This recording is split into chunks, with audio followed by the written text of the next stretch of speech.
Hi, everyone. Welcome to another episode of Second Act Actors. I'm your host, Dr. Janet McMorty, and I'm still a medical doctor simultaneously trying to pursue a career in acting. Thank you so much to everyone who came out for the ACE conference last weekend. It was wonderful to meet so many of you in person, and thank you to those of you who reached out who saw our live stream online. It's just so great to connect with people. I loved it. We had such a great time, Chelsea and I. We have a recording of the show that I will be posting as a bonus episode for you to enjoy. That'll be coming up in the next couple weeks when I, get around to editing that stuff after I rest for a long time.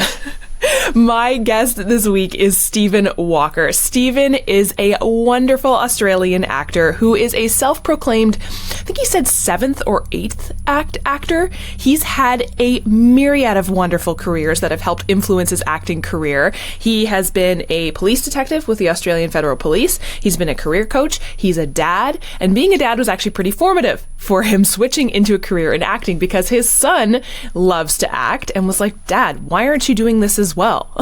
I remember something very similar happening to me when I was growing up. My mom going to get her master's degree and saying, "You know what? I had to get my master's degree before Janet did." Anyways, Stephen has a wonderful story. He's an absolute gem of a human being. Please enjoy the hilariously wonderful Stephen Walker.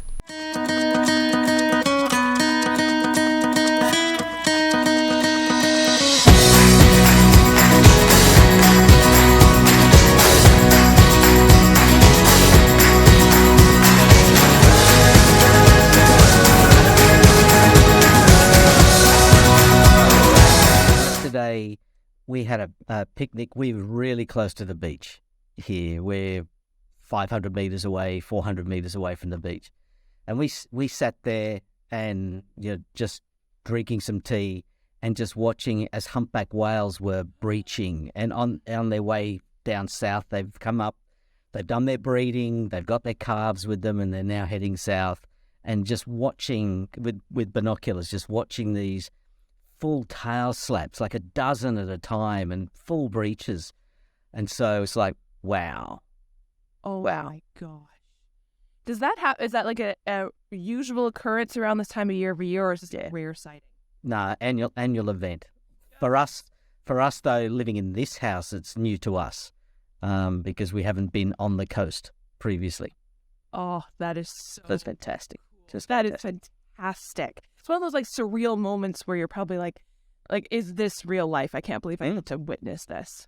That is so cool. And I think so much now, especially with, the pandemic and everything being virtual, we're so like in our screens in this little environment here thinking this is the world, but then you see something like that and you're like, nope, I am tiny and insignificant. Yeah, that's right. The world is just going to continue going. The humpbacks are going to continue to do their thing, whether or not we get a call back. They don't care. They've got better things to do with their time. That's right. So, tell me your story. How did you get into acting? My story, because I've kind of added it up, and if I drop a few things off, I'm probably a 7th act actor. Because I'm the kind of guy that takes on a job or a role or a challenge because it is challenging, because I don't know anything about it. And I will say, I wouldn't mind trying that, but you don't know anything about it. Yeah, let's do that one. And so I've done a lot of things. And sometimes it gets embarrassing because I fear sometimes people think I'm making this shit up, because it's like, but didn't you do that? Why are you saying you've done this? So my intertwined acting, multiple act story goes back to the 70s and making Super 8 movies in school as an 11-year-old. Back when you filmed and you had 3 minutes and then you took it to the pharmacist and it went off, and a month later the film came back and you could then watch it and go, oh, that was all out of focus. Okay, take 2. But I loved it.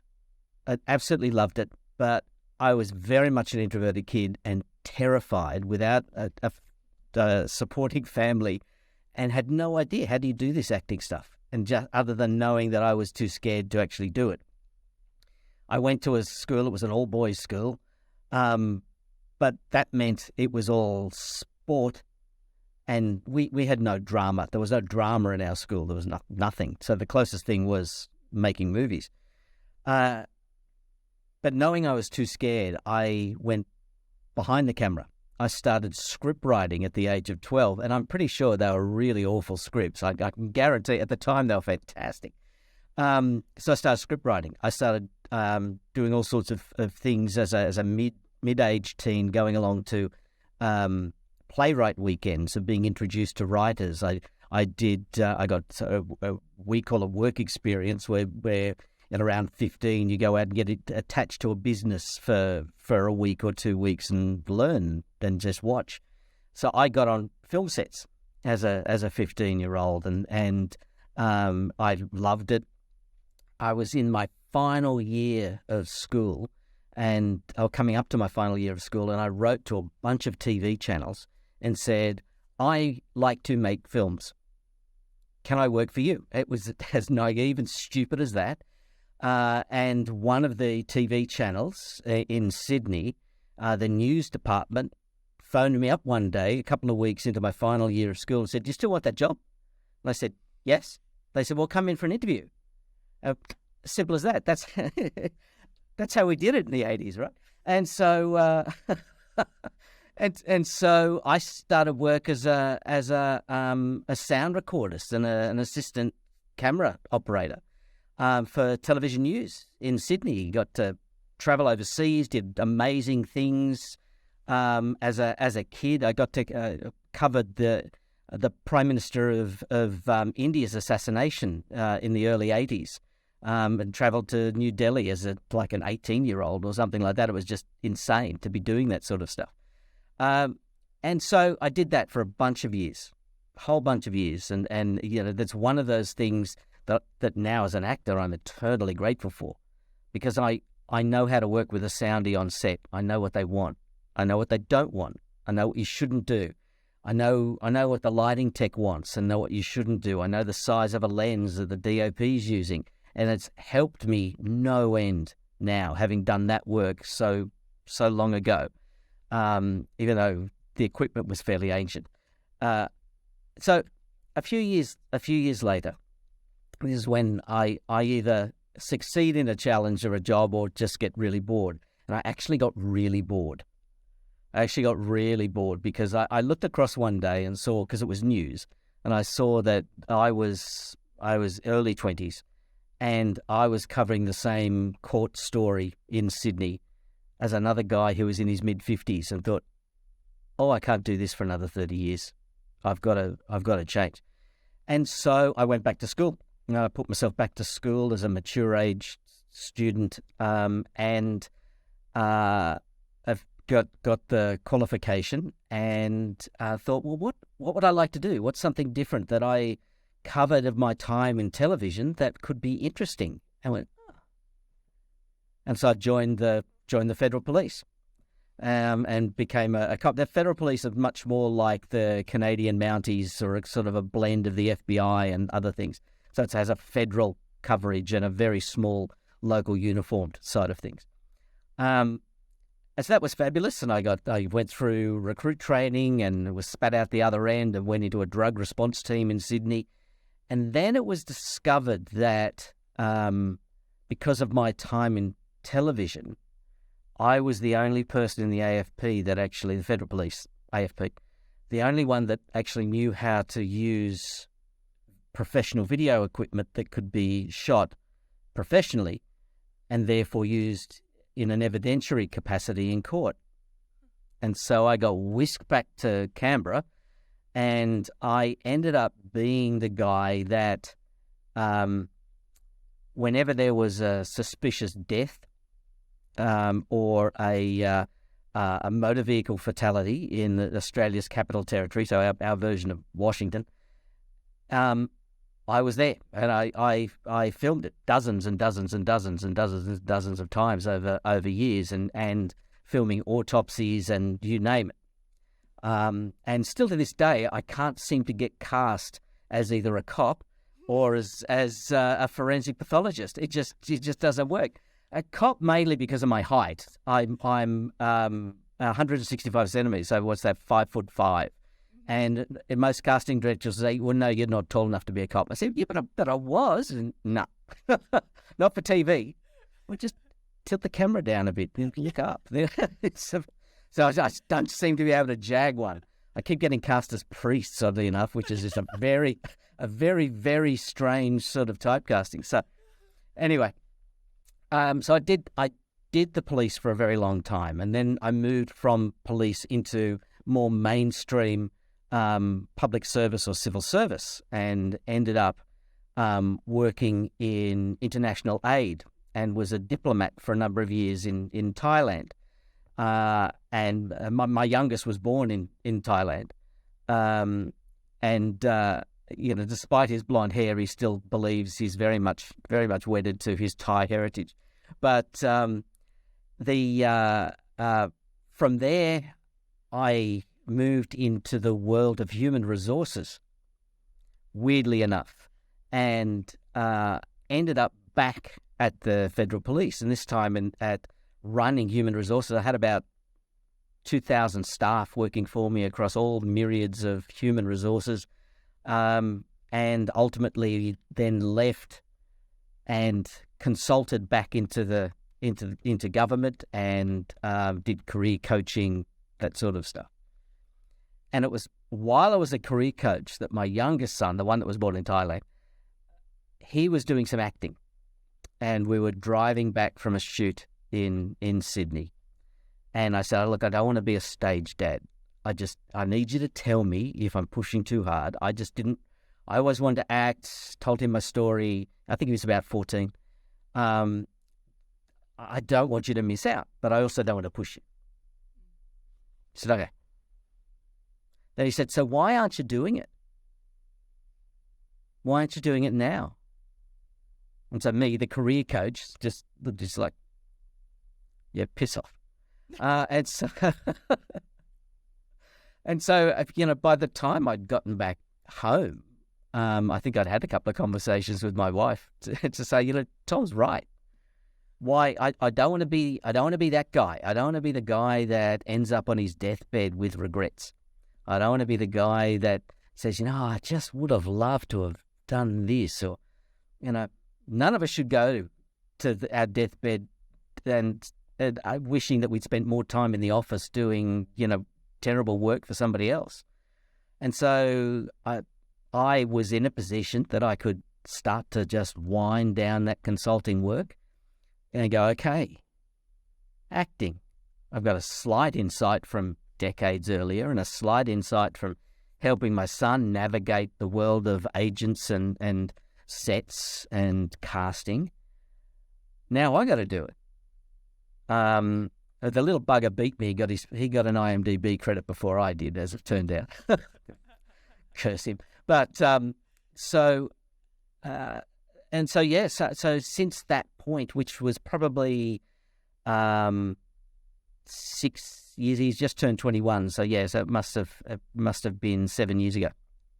That I've started to I've just dialed it down and lifted everything up, and now it's the only thing that I do. Well, that now, and of course, I can't just sit still with acting, so I do voiceover, and do a lot of back to my roots of 12-year-old screenwriting as well. So, which is very exciting at the moment. I last week I picked up first place in the New York City Midnight Short Screenwriting Contest. So I was pretty excited about that. It's my first ever competition to enter. So that's going great guns. Thank you. Awesome. My genre was political satire, and I got the assignment: political satire set in a dairy. And how the hell do you do that? Anyway, it worked. It worked. So yes, I'm doing all manner of things now. So it's a very long and convoluted journey that got me there, but here I am, and just loving it. It's what an incredible story. Like, I love the fact, and I'm laughing, and I know you've probably done a lot of laughing, that you were a legitimate career coach, and it took your son being like, That's right. doing the thing that That's right. Well, that's that whole idea. Plumbers have leaky taps. It's just that's what happens. doctors are the worst patients. That's right. Go see someone about it, doctor. Yeah. It's so true. So, okay, so that was you said about 6 years ago, that kind of the pivot. Yeah, it must have been 6 or 7. I kind of lose count. Because at my age, the weeks go very fast. What I really liked, what you said right at the beginning, was talking about how, the challenge of something new. Yep. Definitely resonate with that. And I think what I find is the biggest, and I don't like to use the word burnout because I think we use burnout as that's big buzzword these days. But the biggest thing for me that made me realize I needed to start learning something new was when I made the realization that it's the learning that I like.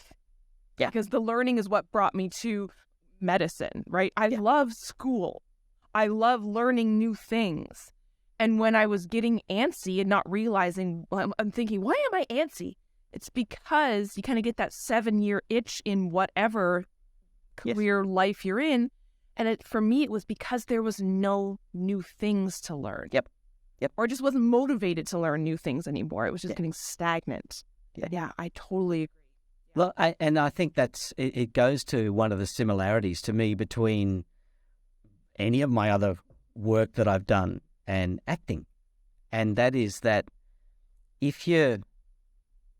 believe that anything that you do, that if you're comfortable and you're cruising, you're not growing. You're not growing. And for me, that means boredom. And I believe it's the same with acting. And if you're cruising and it's like, oh yeah, these are easy. That's a snap. It's a breeze. Then maybe you're not learning. Maybe you're not challenging yourself. Maybe you're not pushing yourself to take the risks that you need to. And it's my wife actually found a quote today which I absolutely loved. Particularly, I've got to try and remember it now. And it was and I've lost it. Of course, I've lost it because I'm going to write this down. And it was, well, it's really relevant for second-year actors that it's, don't be afraid to start over because this time you're starting from experience. And it really resonated with me, and it's some ways probably my momentum of change in my careers accelerated as the years went on. Because those early ones were more challenging because they were starting from scratch, from nothing, no experience behind them. But as I've gone on, it's a case of, well, there's a lot of similarities in this job to what I've done previously, and therefore that's going to be easier. Now I can come at it from a point of experience and still learn and apply what I know and grow. And that was a big realization for me as well too. And it's funny because now that I've realized it, it makes me feel kind of silly that I didn't realize it before. But yeah, the idea of starting a new career or a new whatever later on in life doesn't mean starting from nil. Yeah. And the fact that you've had success in whatever way, shape, or form in your other careers before likely means that this one will not crumble either. Because you're not a crumbling type of human being. No. You've done it before. Yep. You can do this. Yeah, like you may need to redefine what success is. Well, and that is one of the challenging things because I believe anywhere else except possibly anywhere in the performing arts, there are measures of success. In any other job that I've had, there is a measure of success. There is also a measure of what I need to do to get to that next level. I know what I need to do to get promoted to that level. I know what I need to do to get that job at a senior level and that pay over here. I know what I need to do. It's defined. There are role statements in a true sense, not a character role. There are role statements. It's written down somewhere. There are regulations on what you can do and what you can't do and so on. And then you come to acting and go, there's nothing. We're all making this shit up as we go. Everybody in the sector. Everyone from casting directors to producers like, what are we going to do this time? There are no rules. Go to one casting director, they'll tell you the definitive way to get cast. You go to the next casting director who has a completely different definitive way to get cast. And this one, and this one, and this one. There is nothing, and I think that's what, in a sense, is what makes me laugh and keeps me motivated, is there is no secret to unpick here, because everyone's keeping their own hundreds of secrets, unlike every other profession on the planet that actually has a code. We're making shit up as we go. And I find it funny. But it's also one of the biggest challenges between here and there. What is success? I think I was listening to one of your podcasts recently, and someone was talking about the fact of, well, what is it? Because it also then goes to the addictive nature of what it is we do. What is it? What's success? Is it that I've got that co-star role, or that extra role, or that guest role? Is it the fact that I'm just thrilled that I can be playing this character today in a workshop? Is it what is the success? For most of us, and most of us is not going to be, it's not that Oscar. It's about something else. It's that opportunity to pretend to play a character, even if it's just in an audition or a rehearsal or something. There's no industry level of success that I can pin on. So there's no benchmarks. So I'm just going to make it up. Yeah. And I think, so much to say, right? I totally agree. And I think because we're all making it up as we go along, because that's what it is. That's what the industry is, right? The whole joke of like, we never know who we want to play the role until we see them. Yep. That is the base of our industry. And that's the foundation that everyone works off of. Directors, producers, the writer, casting. So we need to do that too. This realization of 99.9% of the time, they don't even know what they want until they see it. And you're like, great. They're literally making it up because that's what it is. And you're like, super. Yeah. Yep. So if validation comes from external, where literally no one external knows what the hell they're doing, we need to find that validation and deem success somewhere with it. Exactly. Which sounds so hokey pokey, but we have to. There's nothing else That's to right. do. There's literally nothing else. Exactly. When you have no benchmark, you've just got to create it yourself. Do you find that, because most of your other careers, like you were saying, well, and every career, have these benchmarks, what do you do to kind of keep yourself motivated? Because that can be really frustrating. I know my logical brain gets very frustrated when there aren't, check boxes to check. Yeah. And when I switched off the other work completely, I thought, right, okay, so here we are in my studio, not this one, but another one. And I was like, okay, so for me not to go stir crazy and just accidentally default to sitting in front of Netflix and binging and pretend it's research, what am I going? What do I need to do? And I need to, if the industry can't give me the benchmarks, I need to create some benchmarks, and I give myself some daily benchmarks. So I came up with a list. And I came up with a list of things, and I laminated it, because once you've laminated something, it's there, it's permanent. It's permanent, that's right. It's like a consultant. You've got to laminate your costings and what your charge out rate is, so that way it's real.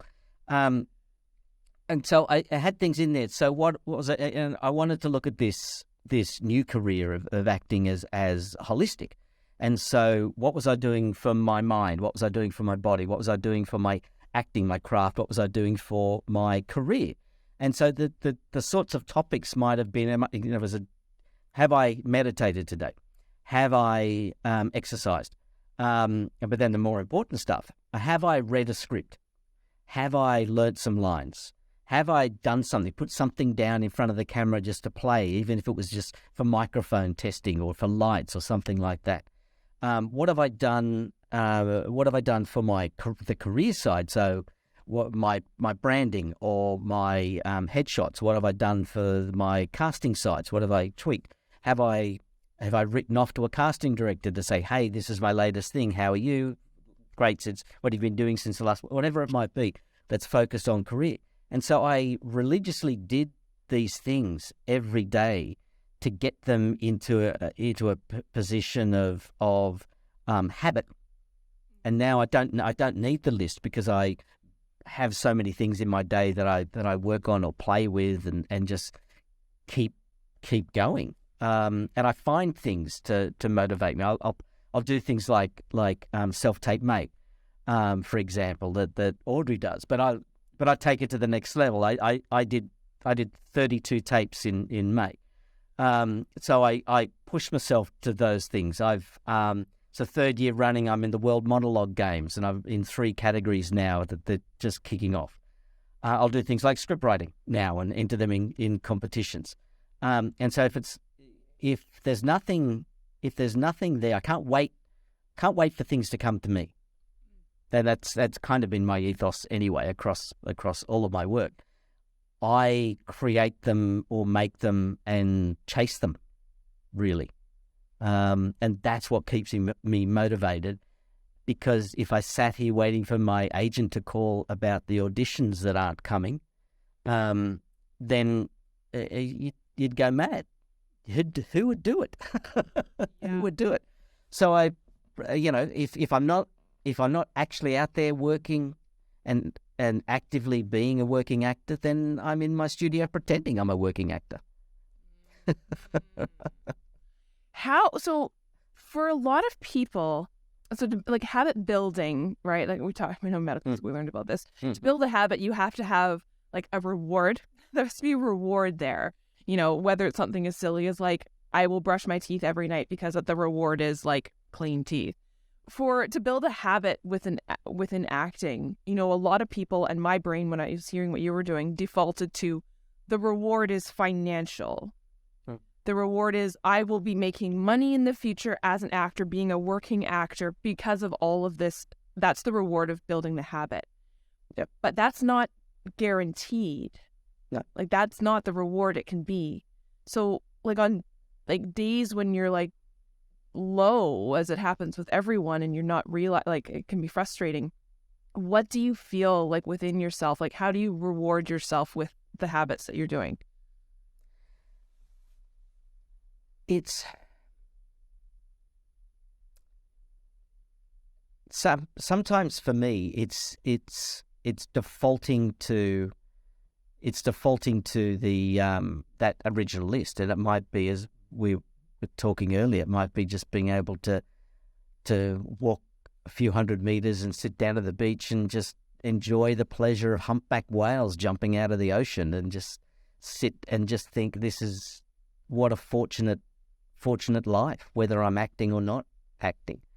And I don't know whether that answers your question. I also live vicariously through the rewards the rewards I get from my 2 sons, who are professional circus performers.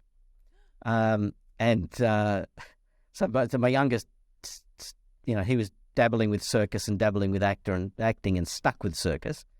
But my eldest is currently on a plane on his way back to Australia from Berlin, where he's been performing. And I feel just so immensely proud of being able to have 2 boys that I've been able to instill the same ethos, the ethos about don't have any regrets and enjoy life and do what you want to do. Don't do what other people want you to do. And so both boys in August, their troupe opened the Edinburgh Festival. And one was 20 and the other one was 23 at the time. And they're doing what they love, and they're getting standing ovations every night. And someone's paying them to be in another country and explore and enjoy the world in this post-COVID environment. And they're just loving it. And so sometimes, to me, maintaining the ethos that I do is important, because it still sets an example for my boys that you can have this life, and it can be really rewarding in the performing arts. Even if it doesn't pay consistently or it doesn't pay well, you can still have this life in the performing arts. That's That's just lovely, right? Like, and it's, I think we forget how important legacy is, right? In whatever way we define legacy, children or just the people we impact around us, right? Yeah. Like that's lovely. Has there been anything that surprised you about the entertainment industry? In virtually everything I've ever done in my life, I've had control. And I'm yet to find it in this industry. I don't have the control. I don't know who has the control. I'd like to meet that person and say, hey, can you share a bit of that control? It's like and so it was a real surprise. It's like, surely you can, no, you can't. Okay. Can you? No. It's completely at the whim of someone somewhere and the lap of the gods. And so all you can do is just take notice of the things that you can control and you can influence. And you can control and influence that first impression on a tape or in the room. And this is a real similarity, particularly coming from an old career coach into the acting side of stuff. The job interview is the audition, and they both have that same principle, and that is the people behind that desk have made up their mind in the first 9 seconds. And if you've lost them in that first 9 seconds, be it an acting or be it a job interview, you're not going to win them back. It just doesn't happen. And I've been on the interview side of things hundreds and hundreds and hundreds of times, and it is. It's how they come through and sit down and talk, and you go, oh, don't like you. And then you can't win them back. And so it is identical. There are a couple of elements that are absolutely identical with stuff that I've done before. Not so much the policing side, but other things. And an audition. It's quite uncanny, but there's a lot of things that are different, like control. Yeah, tell me more about the similarities you've noticed from your other careers that you're now able to pull in from acting. Well, one of the things that I was doing a lot of as a coach, this is years and years and years before COVID, was helping managers and helping teams with building resilience, team resilience. Particularly, I think a lot of it was the post-economic crisis of 2008. There was a lot of it happened across the world, not just in the private sector, the public sector as well, and government, where if everyone was cutting back, people were losing their jobs, teams were being decimated down to small numbers, and the first department that I went into, we had a conservative government at the time, and the first agency that the government axed was, surprise, the Department of Climate Change. And so I was brought in to help teams that were being decimated in that. And teams that go through that are going through grief, they're going through loss, doubt, they're questioning. The classic grief cycle of death is the same grief cycle of throughout our lives. People go through the grief cycle when they retire, when they change jobs, when things change. It's the grief cycle. And so I built a whole body of work around supporting people when they're not getting external recognition, when they are not getting feedback, when they're being rejected, where they need resilience, where fight or flight is coming into play, where negative self-talk is bringing people down, where people are reacting rather than thinking and stopping and responding and so on.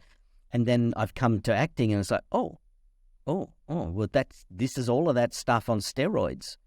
Because it's not just a team that might feel this once or twice a year. This is actually people that go through their day-to-day existence living this stuff. And if people from certainly some of the stuff that I was learning and I was working with people on, particularly around organizational stress. And if you actually, the body's designed, as you would know, the body is designed to actually have moments of stress. We need it. It gets things firing, cortisol happening, adrenaline happening. All sorts of things are happening, but we're not meant to stay in that state. We're meant to come out of that state.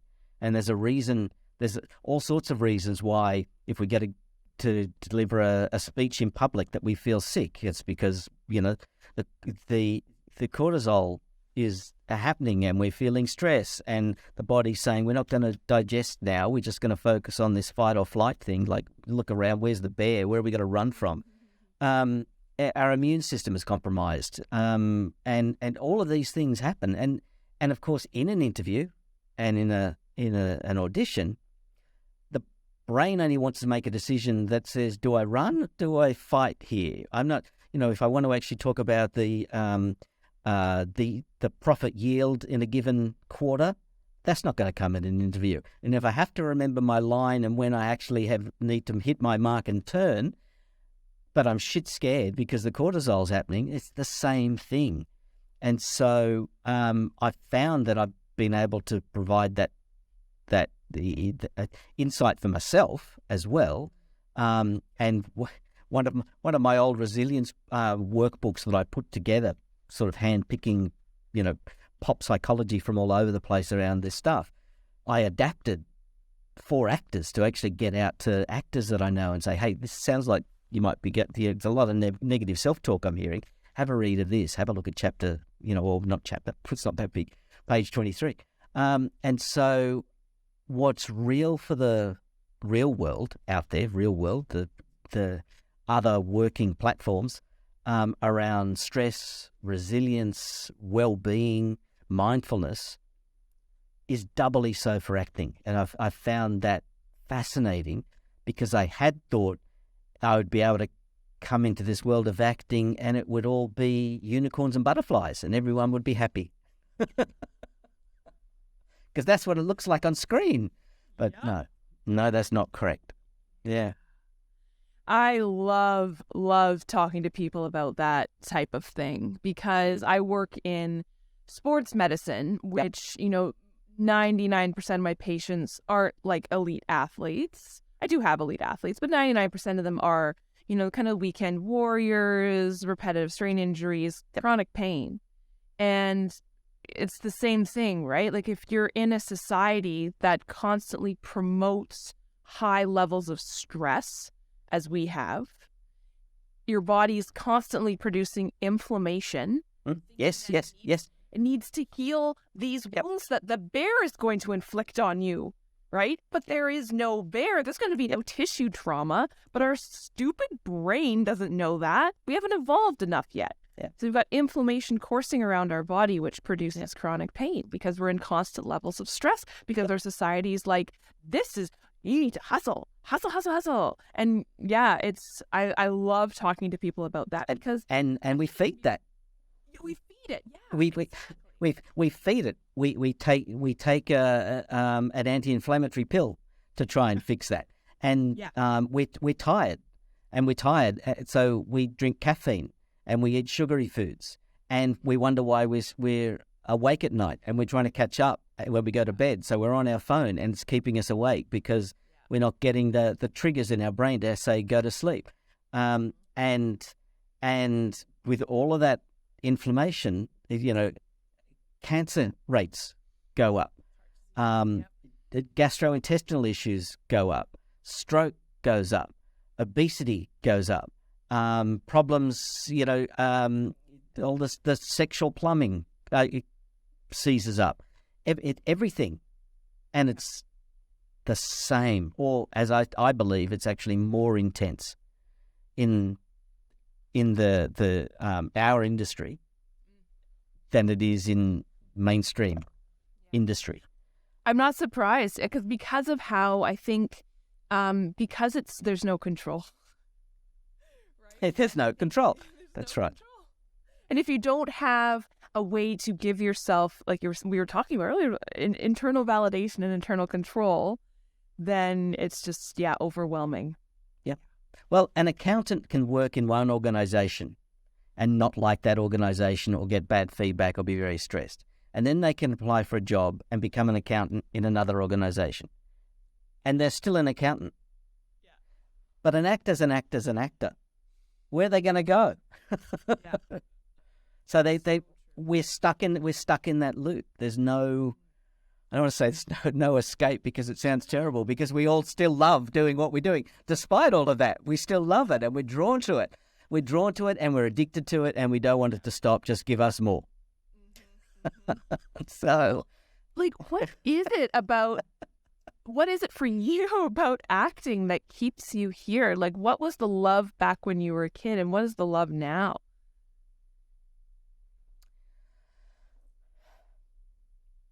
I think one of the things, I'm probably a bit of a heretic here, because I've spent, I don't know, like all of us, I spent thousands and thousands of dollars doing all manner of courses because I felt like I've needed to play catch up.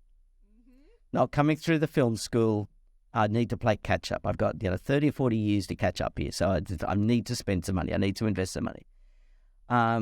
And again, it's a bit like talking about the casting directors. This is the way that you'll do it. There's every guru out there, and there's big name gurus out there that a lot of big name celebrities use as their gurus. And I don't. Not a lot of it resonates with me, and it may be because of having second act life experiences. That it's not about. To me, I find it extremely easy to pretend, to actually have an imagination. What if? Okay, that's easy.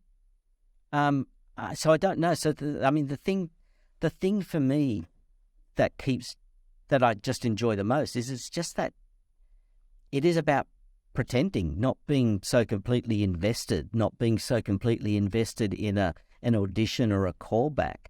That I must have this, I really want this, I need this. It's really about, and I did hear this from a casting director once, every audition's a chance to be that character and pretend just for a moment. And maybe you get a chance to come back and pretend to be that person again, and then do it again on a regular basis. But if not, you've had a chance to pretend, and you've had fun, and maybe they've remembered you.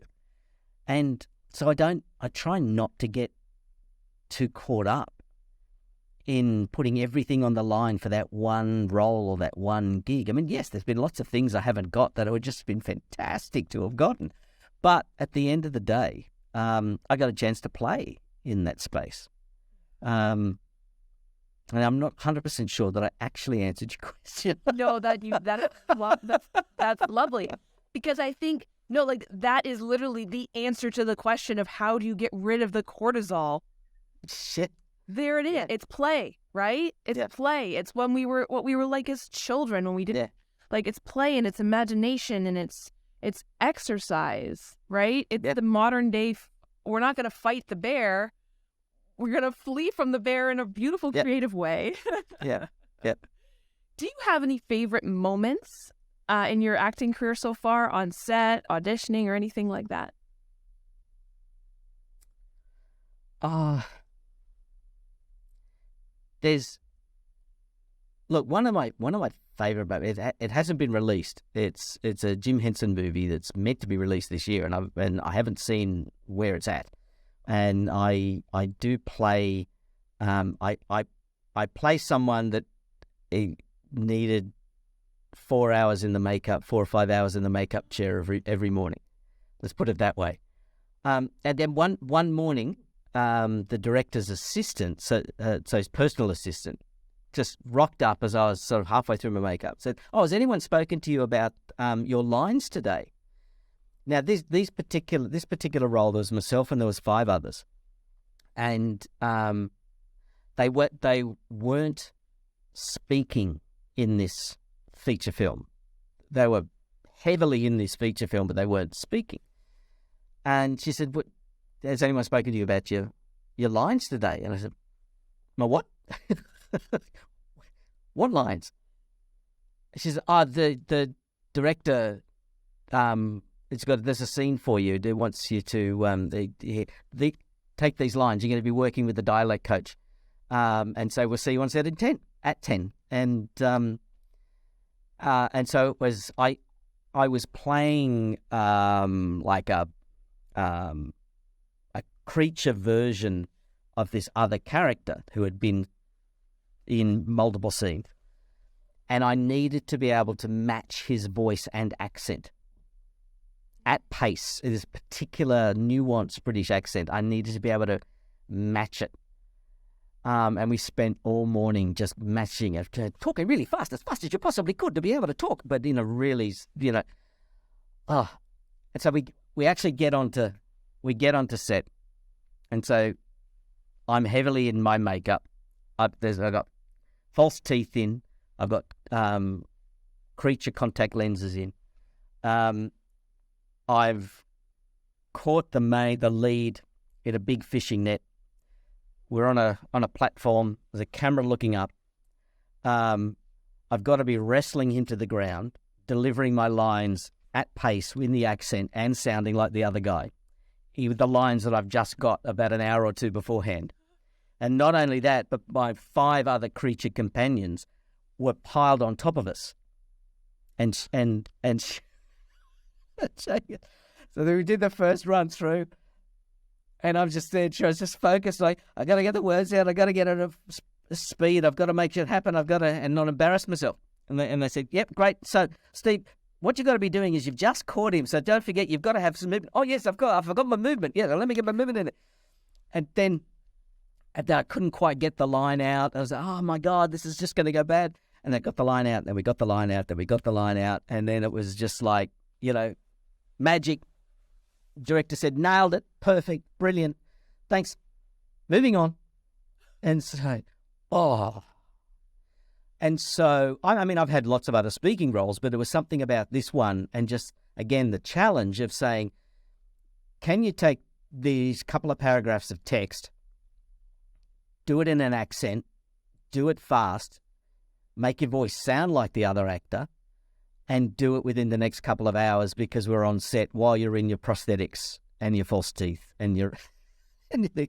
So it's kind of like, I have kind of thought of that. What is a measure of success for me? Going back to our earlier conversation, and that one scene, even though I haven't seen it, and we all know it could well be dropped. Doesn't matter. I did it. And do you think it was your prep, not just on the day, but everything you do in your business career as an actor, the laminated sheet, that, like, you're prepping, like, made you confident that you could do this? I think 2 things helped. The thing that I have enjoyed, and I believe that it's, we know to keep the brain elastic. It's in older people, it's do Sudokus and crosswords and things like that to keep things going. To me, the best way to keep your mind active is learn lines. Learn lines. Just learn lines for the hell of it. Learn lines. I'm pretty good at being able to learn lines pretty fast. And so the preparation that got me into that scene was the ability to get off book pretty fast. And sometimes, depending, if the writing is good, I'm off book very easy. If the writing is shit, no amount of effort is going to make me resonate with what's being said there because it just is bad English. But anyway, this was good. This was finding. I also do a lot of accent work with my voiceover world, and a lot of gaming, a lot of audio books that require different accents, and so I work on my accents, and that helped. Even though this was not an accent that I was 100% familiar with, it was still in that nuanced British accent style to be able to get into that space and talk a little bit like that. Even though it's not an estuary accent, it was still something like that, so you can get in there quite okay, not too hard. So I was able to do it. So in a sense, those 2 bits of preparation that I'd been doing for years helped me on the day. Plus also that idea and some of the techniques about resilience and trying to, I did my Amy Cuddy power stance before going in there and did all the things that you do to go, okay, breathe deeply, be mindful. Okay, here we go. All helped. Yeah, I think a lot of it's like running a marathon, right? Like, I think the muscle memory is there if you work on getting the muscle memory to be there. And I think we the global I think don't think of creativity in the same, and prepping for that the same way we think of like training for a marathon. Because I think acting looks so nice and easy, but you got to train it. Otherwise, get on set, it's just going to be overwhelming. Yep. Absolutely. Yep. And the same way you got to train. You got to train doing a look behind me only because it's my self-tape studio as well.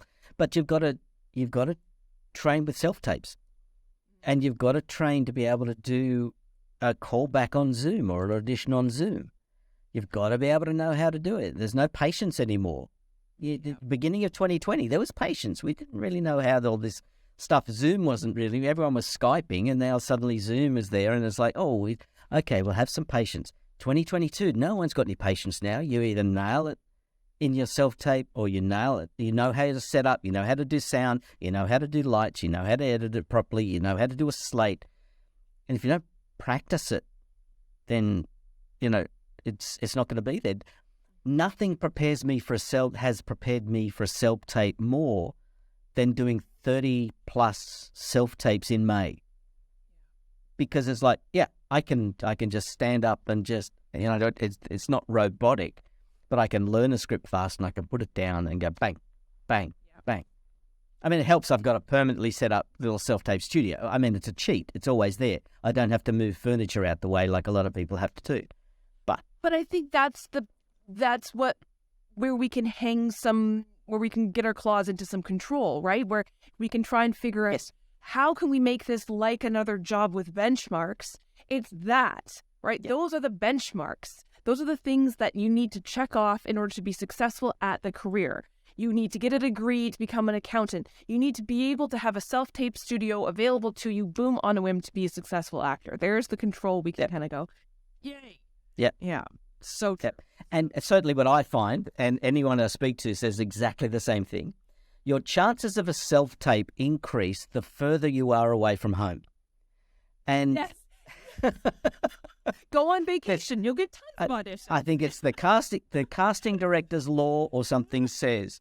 And so it's not only have something set up at home, but have something that's with your kit that is mobile enough that you can go, not a problem.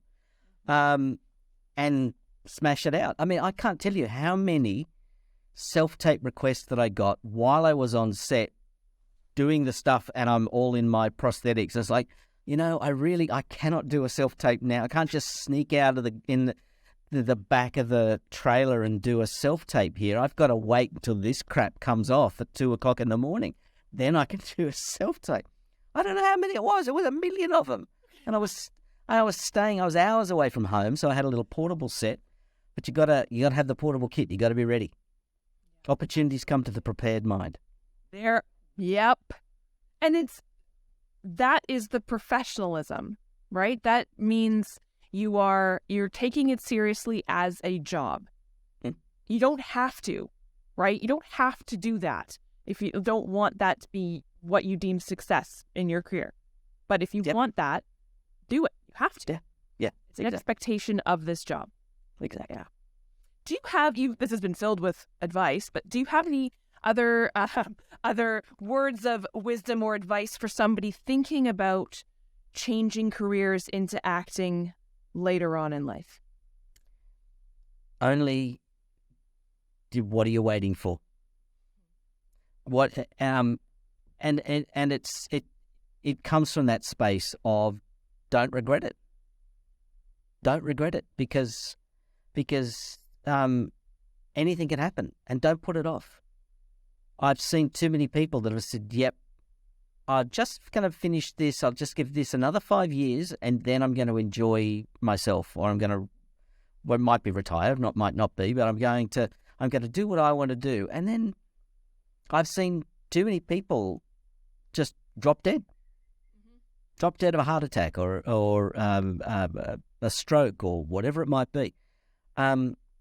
You can't leave it. You owe it to yourself to actually be true to your own needs and you know, find a way to make it work. It's not selfish. It's and yes, there are times, and I feel guilty because I'm not bringing in the income that I used to bring in, and that's changed.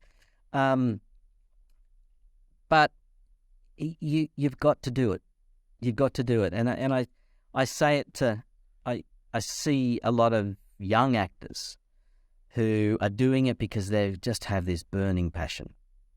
But behind them might be a family member or a whole family that says, that's fine, but you need a degree in something, you need to have a plan B, you need to have.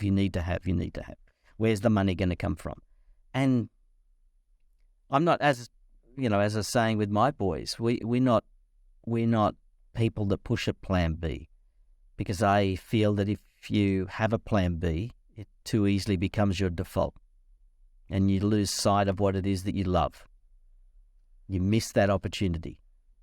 But it's never too old. It's never too late. You're never too old to do it at any age. I love that. Any other final words of wisdom? No, only just as thankless as it seems sometimes, you've just got to keep going, because it's a bit like you've got to do it because you could be dead tomorrow. You can't give up because the big job could come tomorrow. Don't pull out. Don't pull out because you don't know what's around the corner. Don't give up. Don't give up on yourself. Don't give up on the dream. Just keep going. Keep going and enjoy it.